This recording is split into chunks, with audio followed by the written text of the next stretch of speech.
کوٹلی آزاد کشمیر کے جنگلات گزشتہ کئی روز سے آگ کی لپیٹ میں ہیں، جو نہ صرف خوبصورت چرند پرند بلکہ تمام جنگلی حیات کے خاتمہ کا اسباب بن رہی ہے۔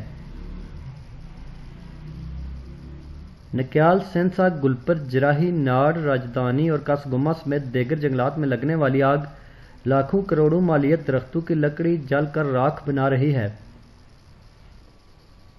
ان جنگلات میں لگنے والی آگ پر فوری طور پر قابو نہ پایا گیا تو قریبی آبادی بھی لپیٹ میں آ سکتی ہے۔ آزاد کشمیر کے جنگلوں میں بری طرح آگ لگی ہوئی ہے، جنگلی حیات مر رہے ہیں اور حکومت آزاد کشمیر خواب خرگوش میں مگن ہے۔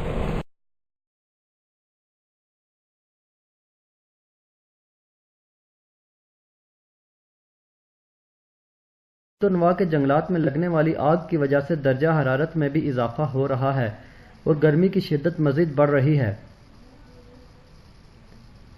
جبکہ محکمہ جنگلات کی طرف سے کئی روز سے لگی آگ کو بجھانے کے لیے کوئی اقدامات یا کاوش دیکھنے میں نہیں آئی۔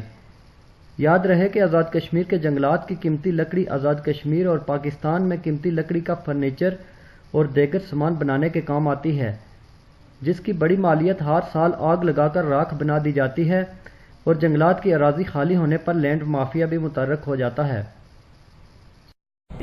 ایک ہفتہ ہو گیا ہے پورے آزاد کشمیر میں آگ نے جنگلات کو اپنی لپیٹ میں لیا ہوا ہے، کوئی پوچھنے والا نہیں ہے۔ ذمہ داران جو ہیں وہ لسی پی کے سوئے ہوئے ہیں، کروڑوں کا جو ہے وہ نقصان ہو رہا ہے جنگلات میں۔